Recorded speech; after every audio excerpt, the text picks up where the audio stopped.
Vamos a abordar esta cuestión que don Fernando en la que nos ha introducido y que va a ser el objeto de esta serie de conferencias. Alfonso ha propuesto esta primera, que es un poco como el origen de los textos que hablan de la misericordia.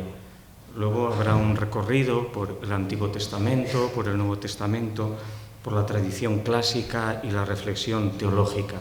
O sea que estamos en la nacencia de la misericordia. De ahí el título, El clamor de Mesopotamia, ten misericordia de la tierra. El esquema de qué convendría reflexionar esta tarde lo tenéis entre las manos. Se trata de 4 asuntos. El primero sería abordar el nacimiento de la misericordia, con texto en mano, y además con un ritual de Mesopotamia que es el que prepara la llegada de la misericordia.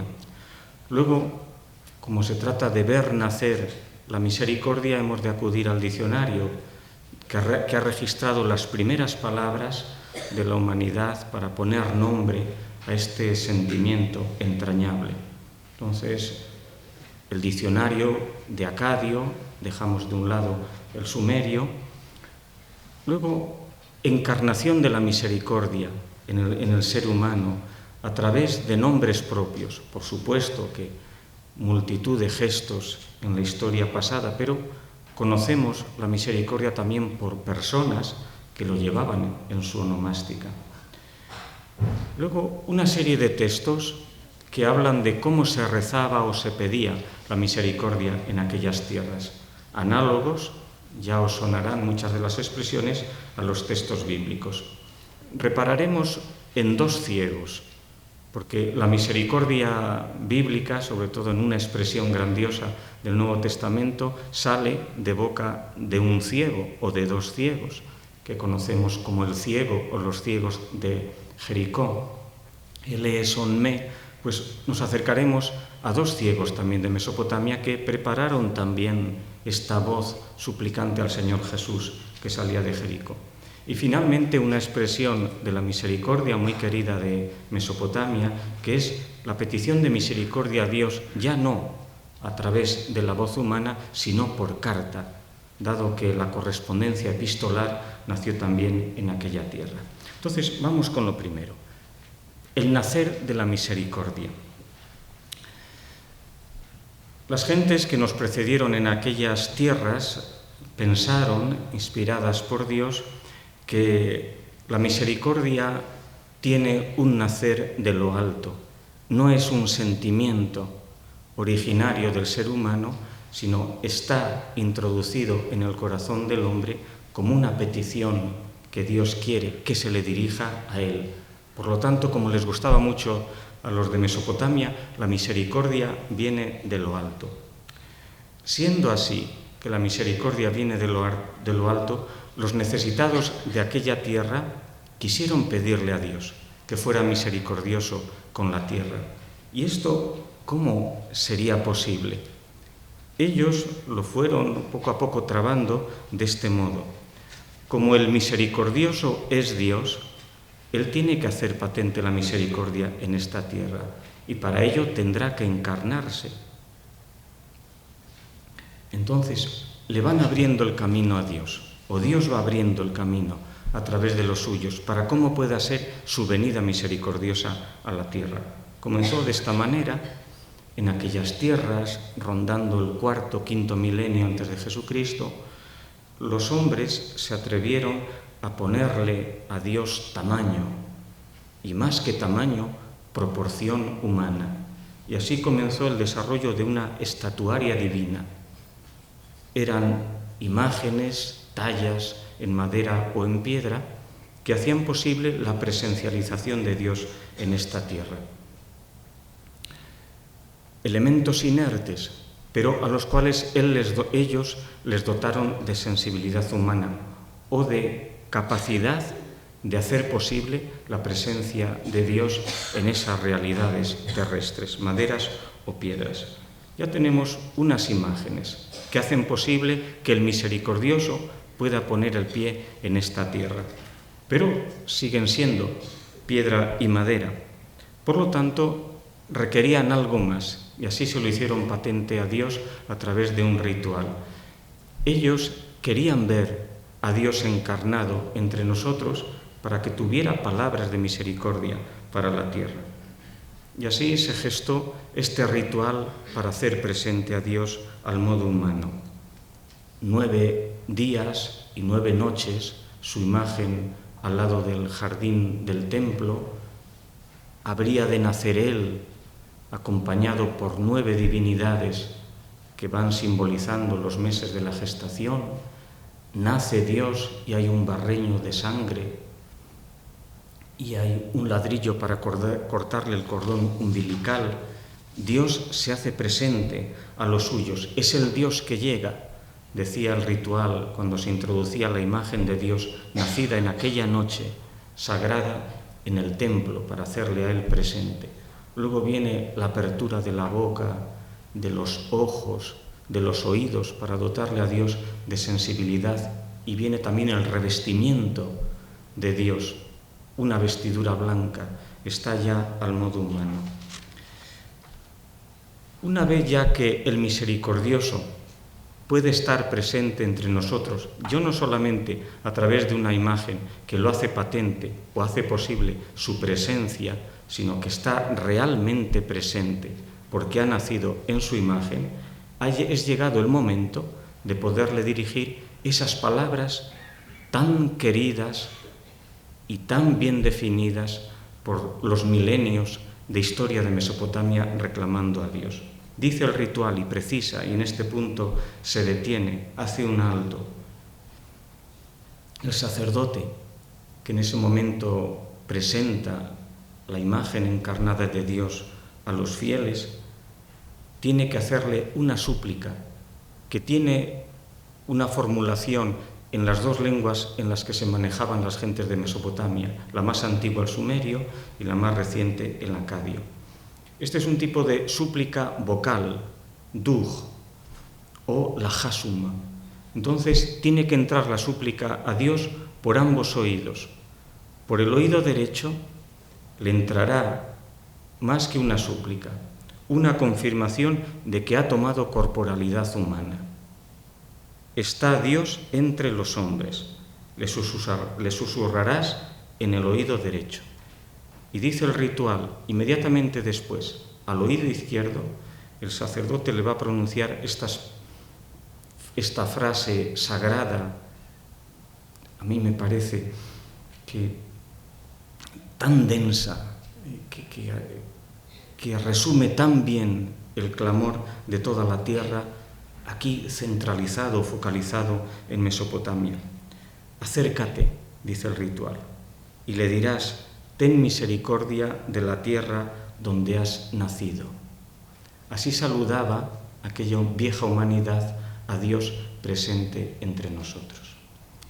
De modo que este ritual da cuenta y da sentido al hecho de la encarnación, ritualizado siglos, milenios antes del nacimiento del Señor Jesús. Pero también da sentido y es una clave interpretativa para el acontecimiento de la Navidad, que está también en el texto bíblico, cuando un sacerdote, otro sacerdote, que continúa aquel que le había susurrado al oído izquierdo, clama también: por la entrañable misericordia de nuestro Dios, nos visitará el sol que nace de lo alto. Es este sol anatolé que tenía que venir de esa tierra oriental. Es la presencia luminosa de Dios, pero una presencia luminosa que tiene que dar cuenta también de para qué ha sido convocada. Dios tiene que tener misericordia de la tierra. Esta será luego también la trayectoria del Señor Jesús. La misericordia, por lo tanto, tiene nacimiento, tal como nosotros la entendemos, perteneciendo a nuestra propia tradición cristiana.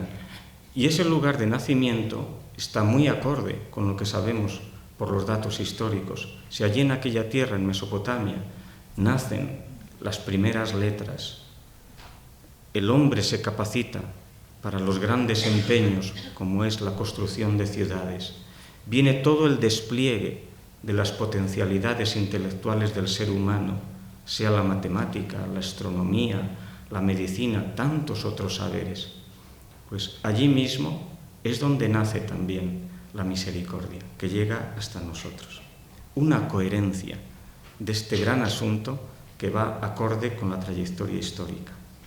Ahora, después de ver nacer o asistir al nacimiento de la misericordia, vamos a irla descubriendo a través de los nombres con los que la humanidad ha ido acuñando esta gran virtud. Entonces, si echamos mano de los diccionarios de Mesopotamia, dejamos de un lado el diccionario sumerio para concentrarnos en el acadio, tenemos que repasar la serie de sustantivos, de adjetivos y de verbos que dan cuenta de qué es la misericordia, o cómo se expresa, o cómo se puede modular, cómo se razona la misericordia, cómo la vamos a bautizar. Entonces, acercándonos a los sustantivos, encontramos misericordia, compasión, piedad, clemencia, una serie de términos más o menos sinónimos o con una cierta analogía que tratan de cubrir ese amplio horizonte que quiere quedar bajo el amparo de la misericordia. Un gran término para misericordia, ennuma, que es misericordia más bien entendida como gracia, es un privilegio sobre todo de Dios. Se le titulaba a él Dios misericordioso, enna digir, o bien mi Señor misericordioso. La misericordia tiene también un aspecto de favor, entonces será gimilum, lo mismo que nosotros nos hacemos favores, y a veces en el favor va el regalo de la misericordia, lo mismo Dios, ¿no? Dios, tú estableces tu misericordia sobre los abatidos. Cuando se dice misericordia es tu regalo sobre los abatidos. Otro término para la misericordia cae más bien del lado de la piedad. Es compasión, pero sobre todo es piedad. Lo imploraban mucho los orantes, ten misericordia, ten piedad de tu siervo. O bien, otros textos dirán, muestra tu misericordia a tu siervo, ten compasión de él. Otro término más para la misericordia, porque uno solo es insuficiente para explicarla, es la misericordia más bien como clemencia, napsurum, es un título divino también. Dios cuya clemencia es la de un Padre misericordioso. Esta clemencia fue siempre muy buscada dolorosamente por los hombres. ¿Dónde está, Dios, tu compasión? ¿Dónde está tu misericordia? Y llegamos al término central para la misericordia, en la tradición oriental, sea Egipto, sea Mesopotamia, o en la tradición bíblica, que es la misericordia que se confunde o que se expresa de modo inmejorable a través del vientre. El término empleado para vientre, remum, será el que luego dé cuenta de la misericordia, de manera que esta experiencia de todos que hemos nacido de la misericordia o del vientre de nuestra madre ha quedado de tal manera plasmado que es el término mayor para la misericordia en el diccionario acadio, remum, en el diccionario sumerio, arjum, o bien en el diccionario hebreo, cualquiera que rahamim, cualquier lengua, mínimamente también el griego o el latín. Entonces, la misericordia es el vientre materno, un nombre propio recoge todos estos usos o sustantivos de la misericordia. Dios mío, ten misericordia de mí. Así se llamaba una persona. Ili, risa rema. Entonces, en ese nombre propio está como resumido todo el acorde de términos misericordiosos. Pasamos ahora a los adjetivos, porque Dios es compasivo, misericordioso, indulgente. Entonces, uno mayor, referido a Dios y reiteradamente atribuido por los orantes, es el misericordioso, pero misericordioso más bien como compasivo. Eres misericordioso e inmediatamente lo define, eres compasivo. Y este atributo mayor de Dios, misericordioso o indulgente, el corazón del Dios misericordioso se ha apaciguado. Esta cualidad de Dios, de que es misericordioso, abrió el camino de muchas oraciones de Mesopotamia. Ninurta, Dios misericordioso, a quien es grato rezar. La misericordia de Dios, o el misericordioso, dicen también los textos, origina un cambio en el ordenamiento social. Dios trastoca lo hecho por los hombres. Dios misericordioso, que abaja al rico y colma de bienes al pobre. Es como un canto, ¿no?, que anticipa el Magnificat. Y el hecho de que Dios es misericordioso convoca también a la humanidad para que esté atenta a Dios. Eres misericordioso y me he vuelto hacia ti. Eres compasivo y te busco. Dios es misericordioso, dicen otros textos, porque Él cambia de actitud respecto al hombre. Dios compasivo y misericordioso, cuya solicitud, es decir, cuya misericordia, cuya vuelta es buena. Esto estará también en el texto bíblico. Dios es misericordioso porque se arrepiente de posiciones respecto al hombre que le son debidas, porque frente al mal Dios puede castigar. Pero como tiene esta cualidad de la misericordia, Dios mismo cambia respecto a nosotros, tiene otra mirada. Esto estará también en el texto o en los textos de los profetas. Nos podemos convertir porque previamente Dios se ha convertido a nosotros. Y algunos verbos para la misericordia. Hay uno que es muy frecuente en las oraciones, que es pedir la misericordia de Dios. El orante trae en la boca muchas veces este verbo enenum, incansablemente, dice él. Diariamente le suplico a Dios, le ruego la misericordia. La misericordia, aparte de ser rogada, se adquiere, no a modo de compra, sino porque se desea tenerla. Entonces, lo mismo que en la expresión española manejamos el tener misericordia, hay un verbo de las adquisiciones o de los saberes que toca a la misericordia. Dios grande, misericordioso, ten piedad de mí, o ten misericordia de mí. Y luego el verbo mayor para la misericordia parejo al sustantivo es remum. Si remum es el vientre y es la misericordiosa, término mayor, el tener misericordia será ese mismo término ya transformado en verbo, remum. Lo escogió un padre de familia para pedírselo a Dios por todos ellos, los miembros de su familia o de su nido, como les gustaba decir en Mesopotamia. Pequeños y grandes, mira a mi familia o mira a mi nido, a mi hogar. Por ellos, ten misericordia. Este verbo dio nombre a una puerta de las 14 que había en la Babilonia del siglo VI.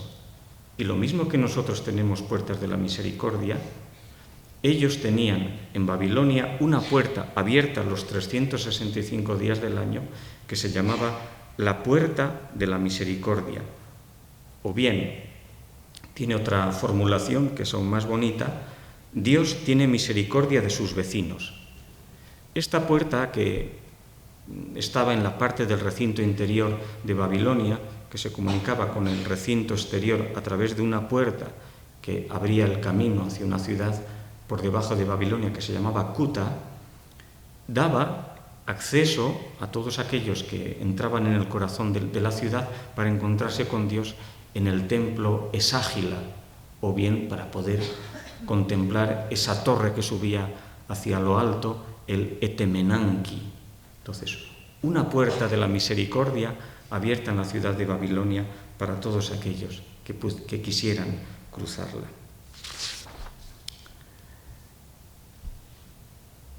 Dejamos el diccionario y ahora vamos a pasar a las personas. Es donde se hace realidad la misericordia, porque se maneja, ya sabemos a qué término hemos de acudir para pedirle a Dios con más precisión que tenga misericordia. Ahora, lo sorprendente, que a muchos nos encantaría que esta sorpresa vieja no lo fuera tanto, porque se hubiera mantenido esta tradición de imponer nombres misericordiosos o bien nombres significativos a los niños, allí estaba muy extendido. Hay una retahíla, un número casi sin fin de nombres propios misericordiosos. Por ejemplo, este tan bonito, que es nada más poner un término al lado del otro, sin expresión verbal.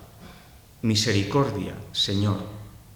No es ni siquiera una expresión imperativa, ten misericordia, no, misericordia, Señor, o misericordia, Dios mío, enaili, así se llama una persona. De modo que cuando su mamá a este niño le llamaba, o le llamaba a otro niño, o bien entre amigos, todos refrescaban lo de la misericordia y todos pendían o se referían al Dios de la misericordia. Otro término, otro nombre propio para referirse o para ver encarnada la misericordia de Dios. Dios mío, ten misericordia de mí. Es sorprendente, es casi el ciego de Jericó, pero transformado en nombre propio, toda su oración. Ili tukurrema, Dios mío, ten misericordia de mí. O bien esto, que es hablar bien de Dios, lo decía también el nombre de otra persona, Dios es misericordioso. Ilum gamil, que es una confesión de fe, que es un credo viviente, ¿no?, que estaba por doquier en aquella tierra. Otro nombre propio que ensalza también al Dios de la misericordia. Sé misericordioso, oh Dios. O este también, muy bonito. Dios mío, ten misericordia de mí, donde está por una parte el sufijo posesivo de proximidad a Dios, Dios mío, y en segundo lugar, una franca confesión del hombre desvalido, de aquel que se presenta ante Dios como un mendigo, necesita de Dios. Dios mío, ten misericordia de mí.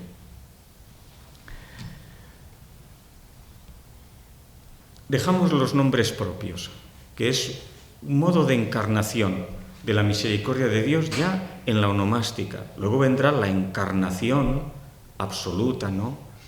La encarnación del Señor Jesús, que es la máxima expresión de la misericordia de Dios. Pero preparando esa encarnación, estas encarnaciones de tantos niños nacidos con esos nombres tan bonitos.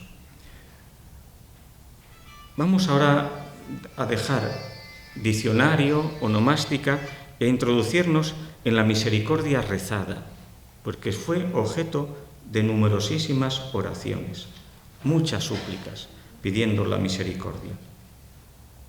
La tradición invitaba a tener muy presente y a no olvidar la misericordia de Dios. Y es porque el hombre de aquellas épocas se sabía, era consciente de su indigencia radical. Entonces está en búsqueda de Dios como misericordia, seum, buscar la misericordia, o en todo momento, o en momentos preciosos de su vida, tiene la posibilidad de volverse saharum a la misericordia de Dios. Yo entre gemidos y falto de sueños me he vuelto hacia ti, porque eres misericordioso. Te he buscado, porque eres benevolente. Son dos posiciones respecto a Dios. El hombre abierto a la trascendencia, que la busca y que se vuelve hacia Él.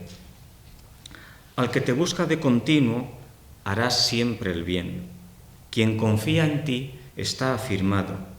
Del que se vuelve hacia ti, tienes misericordia.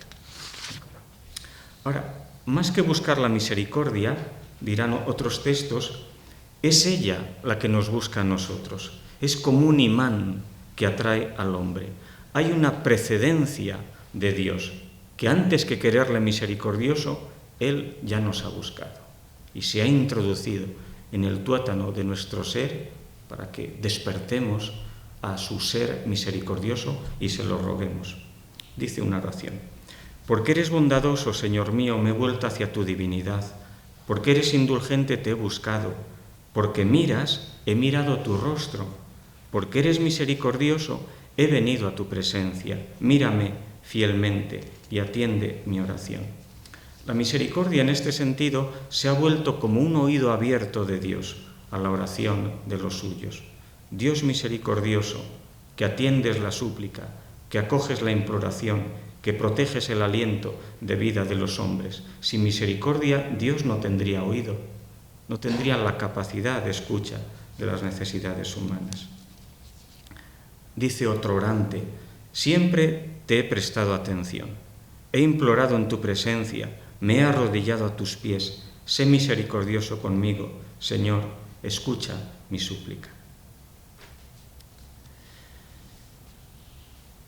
Desde esta consideración, toda la tradición oracional se fijó en la deferencia de Dios, sobre todo con los indigentes y con los débiles, porque la misericordia cae de lleno, viene a levantar a los que están en esta posición, ¿no?, de apartados del orden social, esquinados, postergados en la cuneta de la vida.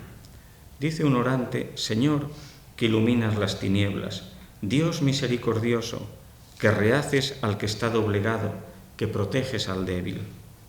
Otra oración, insiste en lo mismo: restableces al débil, haces justicia a la desheredada, refuerzas al débil, enriqueces al pobre, tú eres, Señor, misericordioso.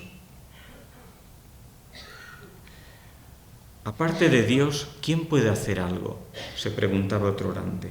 Levantaos y daos prisa en conocer su gloria. Honrad al misericordioso, que enriquece al indigente y hace prosperar al mísero. Esto está en el corazón del Salterio, porque Él librará al pobre que clamaba, al afligido que no tenía protector.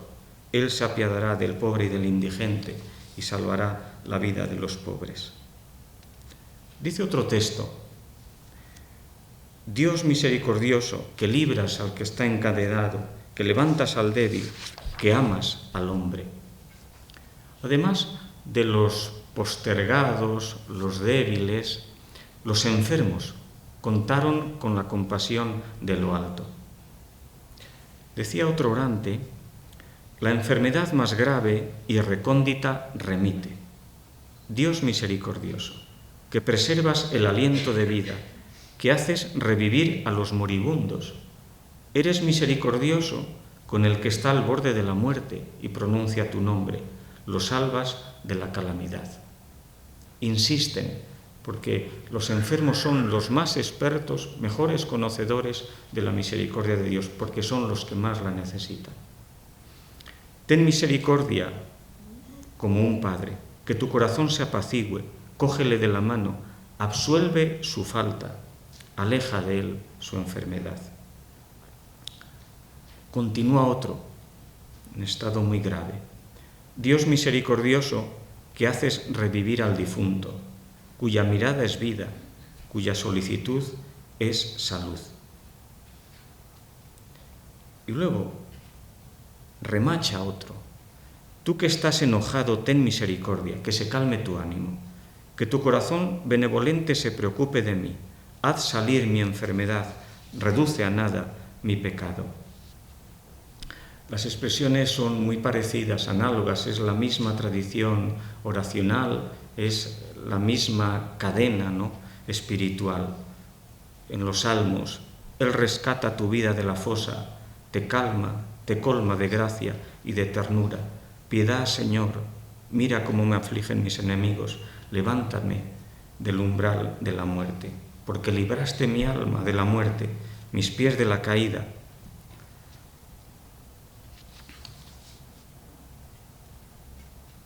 Además de los enfermos, se suman al coro de los que claman la misericordia de Dios o la piden los pecadores, que siempre han llevado la delantera de este grupo que corre a la misericordia de Dios. Los enfermos tenían menos posibilidades, pero los pecadores estaban más liberados para ir deprisa a Dios. Dice un texto: Dios adapa al representante de la humanidad a quien tú has creado, ten misericordia de él.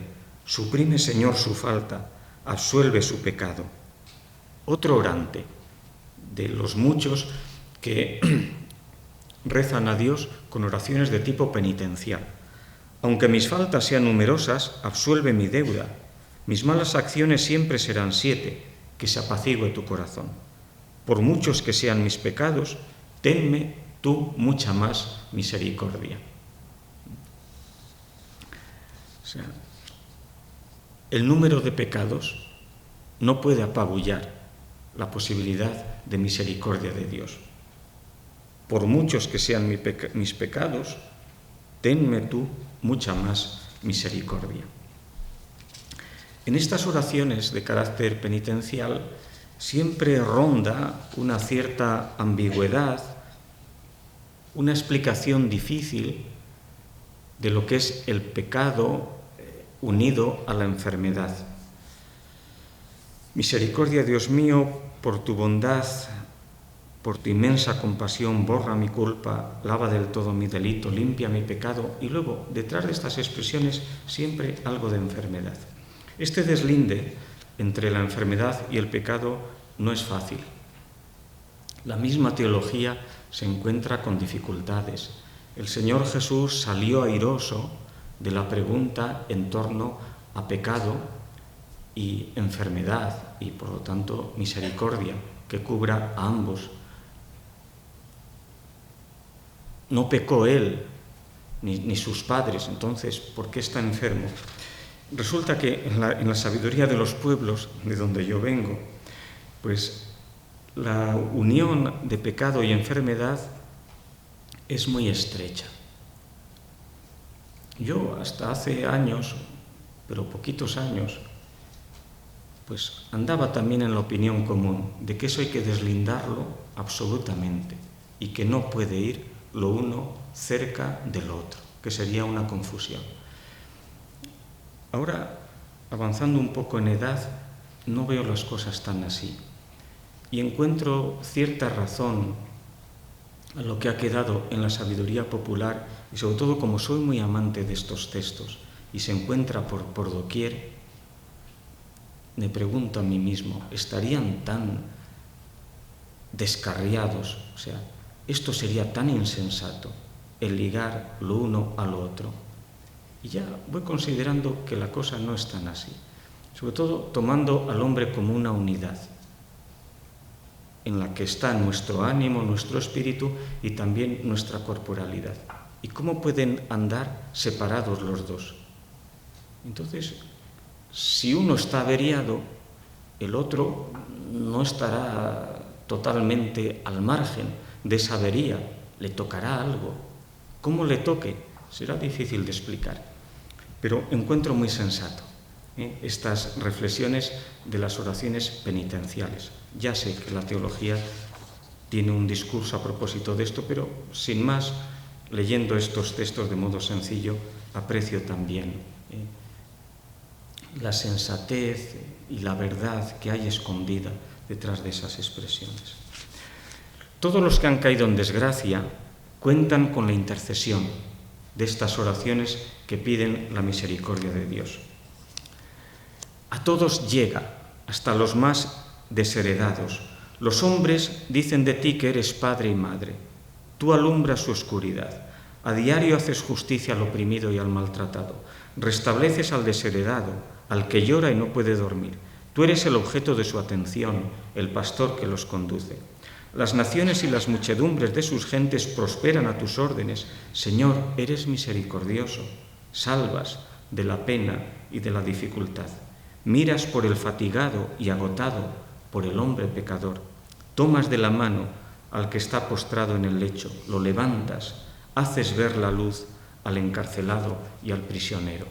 Esto está en el Salterio, ese salmo tan bonito que termina o tiene esta expresión de tu luz nos hace ver la luz. Señor, tu misericordia llega al cielo, tu fidelidad hasta las altas cordilleras y después tu luz nos hace ver la luz. Vengamos de este repaso por toda la tradición oracional mesopotámica a dos ciegos, que son los que van preparando el discurso breve del ciego Bartimeo en Jericó. ¿Cómo se llega a esa expresión cuando está el Señor Jesús de paso, ¿no? Eleison me. Pues eso ha tenido su maduración. Vengamos a estos dos ciegos. Piden ver la misericordia de Dios, como lo da a entender un nombre propio, también, que decía que pueda ver la misericordia de Dios. Bueno, pues dos ciegos quieren ver la misericordia de Dios. Un primer ciego se interroga una y otra vez buscando razones que le expliquen su mal, y al término de una búsqueda infructuosa, ya rendido, se vuelve a Dios sin respuesta. Busco una y otra vez, nadie me coge la mano, lloro, nadie se acerca a mi lado, pronuncio un lamento, nadie me escucha, estoy angustiado, estoy ciego, no veo nada. Mi Dios misericordioso, vuélvete hacia mí, yo te imploro. Este ciego anónimo se ha registrado de arriba abajo, de adentro afuera, y concluye su examen. Señor mío, mis pecados son numerosos, grandes son mis faltas. Así explicaba él su ceguera. Quería salir de la inconsciencia que tiene cegada la humanidad. La humanidad, decía él, es torpe, nada sabe. Los hombres, en cuanto portadores de un nombre, es decir, en cuanto existen, ¿qué pueden saber? Obren bien u obren mal, nada saben. Señor mío, no rechaces a tu siervo. Y él quiere salir de la mano de Dios de su ceguera para ser purificado con el perdón y la misericordia. Tu siervo se encuentra en un cenagal. Agárralo de la mano. La falta que he cometido, transfórmala en bien. Absuelve mis pecados para que pueda alabarte. Que tu corazón se vuelva como el corazón de una madre. Que tu corazón se vuelva como el corazón de un padre. Pide lo mismo que no pidió, pero que tuvo aquel paralítico descolgado del techo de la casa. En primer lugar, tus pecados quedan perdonados. En segundo lugar, levántate, coge la camilla y vete a tu casa. Lo está pidiendo este ciego. Pide la vista, pero pide también que la absuelvan de su pecado. Vamos con el segundo ciego. No puede ver y se presenta además sin argumento verbal. Y por otra parte, este ciego tiene esa segunda enfermedad que es la sordera. Por lo tanto, incapaz de una oración vocal, porque no sabe hablar, no le queda más que la oración de lágrimas, un torrente de lágrimas. Mora en el sufrimiento, en lloros amargos y angustia de corazón, en funesto llanto y funesto sufrimiento. Gime como una paloma, está en pena noche y día. Muge a su misericordioso Dios como una vaca. Exhala continuamente un sufrimiento agudo. Se humilla implorante ante su Dios, llora sin darse descanso. Y luego, esta cadena de interrogaciones. ¿Diré lo que he hecho? Lo que he hecho no es para decirlo. ¿Repetiré lo que he dicho? Lo que he dicho no es para repetirlo. Dios mío, ¿podré decir lo que he hecho? Lo que he hecho no es para decirlo. Dios mío, ¿podré repetir lo que he dicho? Lo que he dicho no es para repetirlo. Me he vuelto sordo, estoy ciego, no veo nada. Su sanación, después de tantos interrogantes, depende exclusivamente de la mirada de Dios y de la misericordia de lo alto. Dios mío, comienza él, absuelve mi pecado. Dios mío, mírame desde tu morada, ten piedad y recoge mi súplica. Que se calme tu corazón, que tu corazón se vuelva como el corazón de una madre, que tu corazón se vuelva como el corazón de un padre. Luego viene la sanación de la ceguera. Después de los dos ciegos y de las súplicas, la misericordia rezada, llegamos a la misericordia transmitida, rogada, pedida, explicitada por carta. Esta es una característica de aquella tierra de Mesopotamia. Y yo no tengo otra explicación que me venga a la mente, sino algo coherente o que tiene que ver con la cualidad de Mesopotamia en cuanto a tierra donde nació la Escritura. Es decir, si en aquella tierra, en torno al 3500 antes de Jesucristo, el ser humano, inspirado también por Dios, es capaz de poner por escrito una serie de signos y comienza a rodar la Escritura, algo tan importante como la misericordia tiene que tener una plasmación escrita mayor, por una parte. En segundo lugar, si después de la Escritura aquella tierra de Mesopotamia fue capaz de poner en marcha todo un modo de expresión humano para que las palabras que nuestra voz puede llevar hasta donde llega el oído, un poco ahora amplificado por los altavoces, pero pueda llegar más allá de donde llega el sonido, y esto puede ser a través de la Escritura, pues entonces ellos tienen que poner a la misericordia también en ese carro de llegar muy largo. Y lo mismo que escribían cartas y trataban asuntos económicos, comerciales, para tratar con Dios de algo tan necesario para la humanidad, tuvieron que escribirse cartas de misericordia a Dios. Y a la inversa, Dios, que no podía ser ajeno a este trasiego epistolar, tiene Él también que hacerse presente y echar cartas al correo para hablar también de su misericordia y dejárnosla por escrito. Así se trabó un tipo de expresión misericordiosa muy original de Mesopotamia. De modo que, en vez de pedirle a Dios, le escribimos que tenga misericordia de nosotros. Como esta carta es muy difícil llevarla a lo alto porque no tenemos correos que suban tan alto, ellos le depositaban la carta delante de donde Dios estaba presente, que es su imagen. Entonces, Dios, que tiene ojos, su imagen puede ver. Si delante le ponemos una pequeña carta, Él puede leer esa carta en la cual nosotros le escribimos que tenga misericordia. Y Dios, a su vez, pues Él ya se las arreglará para escribirnos también cartas a nosotros. De esta manera se llegó más o menos a un correo de unas 140 cartas. El centenar para nosotros, los más necesitados. Y Dios se reservó un pequeño número de cartas para hablarnos a nosotros también de que estaba dispuesto a la misericordia. ¿Qué se decía en estas cartas? Porque hay ya en este ejercicio escrito hay mucho más que una oración vocal que surte, a veces espontánea o que viene urgida por el corazón o por el dolor. Aquí hay reflexión.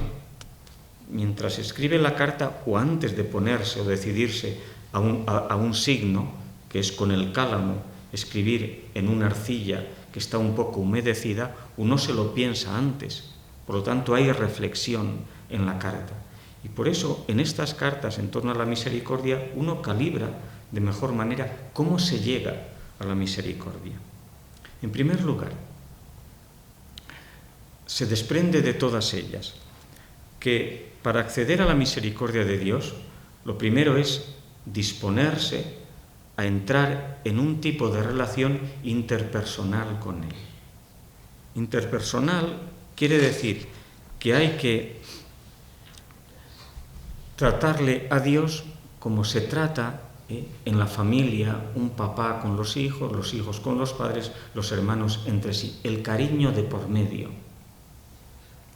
Un cariño, un afecto, una proximidad del uno con el otro, que es el que va gestando un vocabulario o un modo de expresarse, que es lo que va a dar lugar a la relación interpersonal. En primer lugar, el ámbito de la familia, que es el modelo privilegiado, y luego pasaremos o se pasa al ámbito de la amistad. Entonces, hay que decidirse a tratar a Dios o a tratar con Él de esa manera. Usa un trato de amistad con Dios. Y así comienzan todas estas cartas. Es como si un amigo le escribe a otro amigo. Ahora, también dicen esas cartas que conviene, hay mucha proximidad, pero también respetar, salvaguardar las distancias y la diferencia. Entonces hay que marcar el absoluto y el relativo, el que todo lo puede y aquellos que son los necesitados. Sobrepasas cielo y tierra, dicen muchas cartas, por lo tanto imposible. Tu grandeza cubre todos los países. Eres el rey del cielo y de la tierra, sapientísimo, omnisciente, proveedor de la sabiduría. Estás fuera de lugar, encumbrado en lo más alto, dicen muchos textos, pero con todo eso hay una posibilidad de escribirte, de relacionarnos contigo, de un tú a tú con Dios. En segundo lugar, se indica en estas cartas, para llegar a la misericordia de Dios, que después de ajustarnos en el trato interpersonal, conviene que el hombre se descubra por entero, entonces que se considere a sí mismo como menesteroso. Entonces, la menesterosidad es la condición primera para el reconocimiento posterior de la centralidad de Dios. ¿Cómo es posible llegar a este grado de asunción, de franqueza? Soy menesteroso, dirán muchas de esas cartas, precisamente por el sufrimiento. El desvalimiento del ser humano, su sufrimiento seguro de todo tipo, es el que le da la posibilidad de reconocerse menesteroso. No hay que buscarlo en las ideas. Hay precisamente que confesarlo después de padecerlo o de sufrirlo. Todos tenían a pie de cama, por una parte, al sacerdote, al asipum y al médico, al asuma. Entonces, todos sabían que su enfermedad, que tenía una índole física, iba acompañada también de esta pequeña fisura en el orden espiritual. Entonces, este hombre tocado físicamente, pero también minusválido espiritualmente, es el que se considera desde el lecho abierto a Dios en una situación de menesteroso. En carnes vivas, como decían ellos, el hombre habla más francamente a Dios.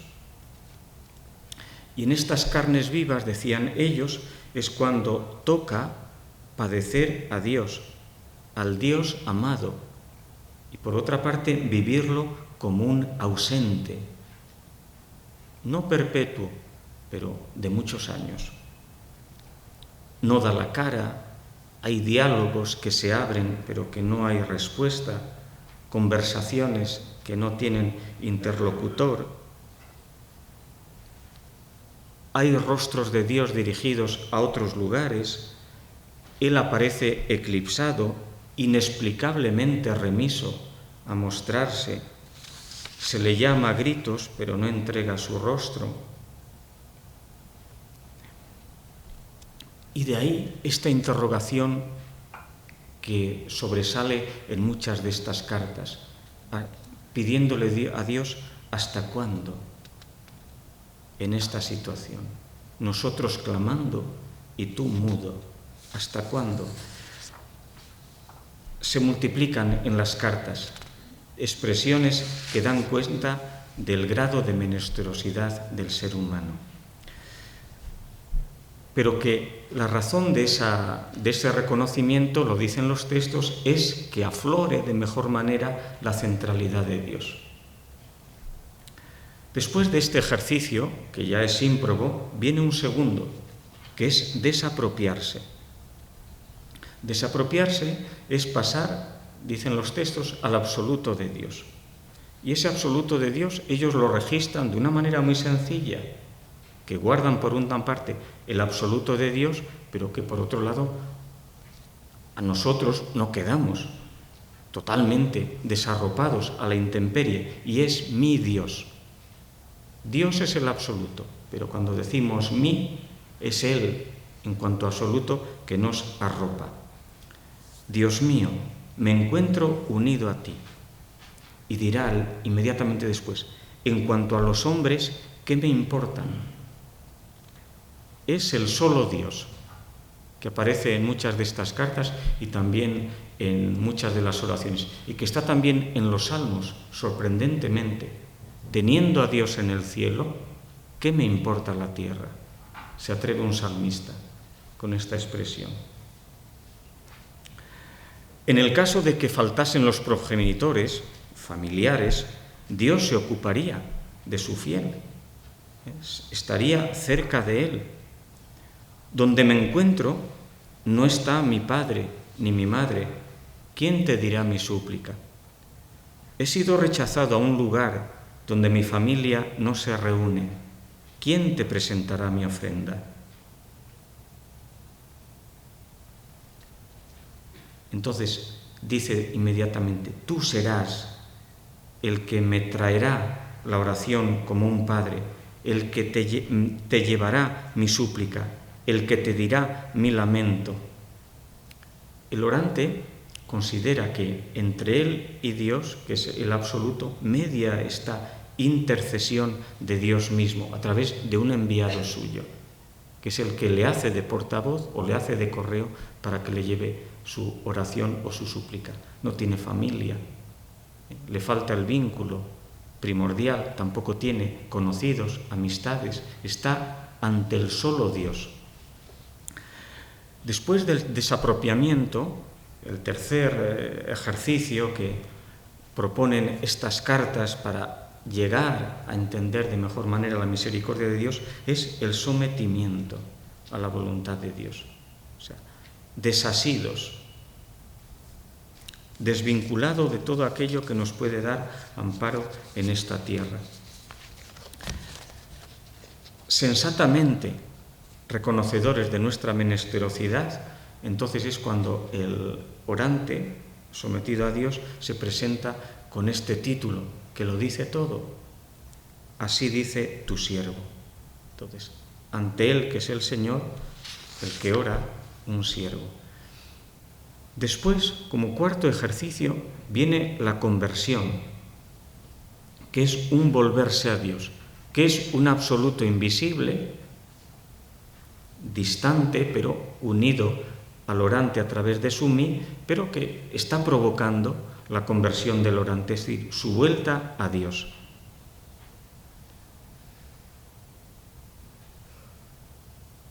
Si eres mi Dios en el cielo, quiero apaciguar tu corazón, que se aleje este mal, que huya de mi cuerpo, que sea erradicado. Dios mío, yo estoy en tu corazón, me he vuelto hacia ti. La conversión a Dios. Después de la conversión a Dios, no hay ya otro al que mirar. Viene como quinto ejercicio, previo ya a alcanzar la misericordia, la confesión. Está ya el hombre dispuesto, limpio, ¿no?, purificado para estas confesiones. La primera, la rotunda afirmación del Dios de la vida. Dios que me has creado, único responsable de la existencia. La segunda, reconocer la paternidad y maternidad de Dios. Desde que mi madre me abandonara, en mi niñez no tengo madre. Tú eres mi madre, Padre mío. La tercera confesión es tenerle a Dios como pastor, es el guardián. Como oveja que no tiene pastor fiel, tú eres mi pastor, el que me conduce. La cuarta confesión es decirle a Él, reconocerle como el médico último de la existencia, gran médico que sanas al hombre.